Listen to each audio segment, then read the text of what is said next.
বিসমিল্লাহির রহমানির রহিম। আসসালামু আলাইকুম রহমতুল্লাহ। সম্মানিত দর্শক, আজকের আলোচনার বিষয় মির্জা গোলাম আহমদ কাদিয়ানীর নবী দাবির আসল উৎস কোথায়।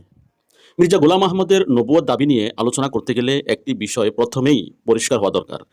তিনি ঠিক কোন ভিত্তিতে নিজেকে নবী বলেছেন? এই দাবি কি সরাসরি এমন একটি বিশ্বাসের উপর প্রতিষ্ঠিত যে হযরত মুহাম্মদ সাল্লাল্লাহু আলাইহি ওয়াসাল্লামের পরেও নবুয়তের ধারা কোনো না কোনোভাবে অব্যাহত রয়েছে, নাকি এর পেছনে রয়েছে আরও কিছু বিশেষ ব্যাখ্যা ও ধারণা? কারণ তার নিজের বক্তব্য এবং কাদিয়ানী জামাতের বিভিন্ন গ্রন্থে তার নবুয়ত দাবির ব্যাখ্যা করতে একাধিক পথের কথা সামনে আসে। কোথাও মসিহের আগমন, কোথাও রাসূলুল্লাহ সাল্লাল্লাহু আলাইহি ওয়াসাল্লামের পূর্ণ আনুগত্যের মাধ্যমে বিশেষ মর্যাদা লাভ, কোথাও সূরা জুমার একটি বিশেষ ব্যাখ্যা, আবার কোথাও বুরুজ ধারণার মাধ্যমে বিষয়টি ব্যাখ্যা করা হয়। তাই আজ আমরা কোনো আবেগ বা পূর্ব ধারণা নিয়ে নয়, বরং একজন নিরপেক্ষ ও চিন্তাশীল পাঠকের দৃষ্টিতে কয়েকটি সরল প্রশ্নের মাধ্যমে বিষয়টি বোঝার চেষ্টা করব। আমাদের উদ্দেশ্য কাউকে ব্যক্তিগতভাবে আক্রমণ করা নয়, বরং প্রশ্ন হলো, একটি আকিদাগত দাবির ভিত্তি কি সুস্পষ্ট, একক ও পরস্পর সামঞ্জস্যপূর্ণ, নাকি একই দাবিকে প্রতিষ্ঠা করতে বিভিন্ন সময়ে বিভিন্ন ব্যাখ্যার আশ্রয় নিতে হয়? চলুন তাহলে একেবারে মূল প্রশ্ন থেকেই শুরু করি। প্রশ্ন ১, মির্জা গোলাম আহমদ কাদিয়ানীর নবী দাবিটা কি নবুয়তের ধারা এখনো অব্যাহত রয়েছে এই বিশ্বাস থেকে? প্রশ্ন ২, মির্জা গোলাম আহমদ কাদিয়ানীর নবী দাবিটা যদি নবুয়তের ধারা এখনো অব্যাহত রয়েছে এই বিশ্বাস থেকে না হয়, তাহলে কোন উপায়ে তিনি নিজেকে নবী দাবি করেছেন? প্রশ্ন ৩, মির্জা গোলাম আহমদ কাদিয়ানীর নবী দাবির উৎস সম্পর্কে তার নিজের এবং তার জামাতের তথা জামাতে আহমদিয়ার বইসমূহে ভিন্ন ভিন্ন ব্যাখ্যা পাওয়া যায়। যেমন মসিহ পুনরায় আসার বিশ্বাস থেকে। মির্জা গোলাম আহমদ কাদিয়ানী নিজেকে প্রতিশ্রুত মসিহ হিসেবে দাবি করেছেন এবং তার মসিহ হওয়ার দাবির সঙ্গে নবুয়তের দাবিকে কিভাবে যুক্ত করা হয়েছে? নবীর আনুগত্যের মাধ্যমে নবীর মর্যাদা লাভ করার বিশ্বাস থেকে।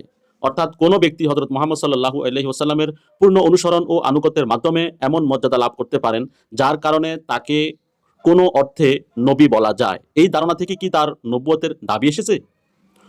ওয়া আখারিনা মিনহুম লাম্মা ইয়ালহাকু বিহিম, অর্থাৎ এবং তাদের অন্যান্যদের জন্যও যারা এখনও তাদের সঙ্গে মিলিত হয়নি।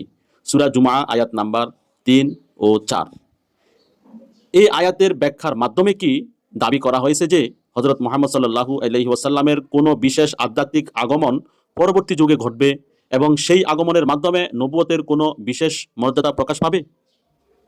আবার মির্জা কাদিয়ানীর নিজের ভাষ্যমতে হযরত মুহাম্মদ সাল্লাল্লাহু আলাইহি ওয়াসাল্লামের যুগে আধুনিক মিডিয়া ও যোগাযোগ ব্যবস্থা না থাকায় তিনি দিন প্রচারের দায়িত্ব পরিপূর্ণভাবে সম্পন্ন করে যেতে পারেননি। নাউজুবিল্লাহ।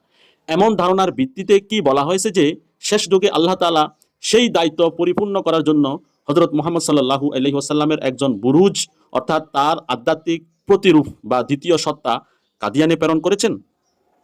এখন একজন নিরপেক্ষ চিন্তাশীল পাঠকের কাছে প্রশ্ন, উপরের ৪টি ব্যাখ্যা একটু থেমে চিন্তা করে দেখুন।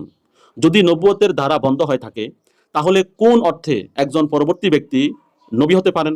আর যদি নবুয়তের ধারা বন্ধ না থাকে, তাহলে নবুয়ত অব্যাহত রয়েছে এ কথা সরাসরি বলা হয় না কেন?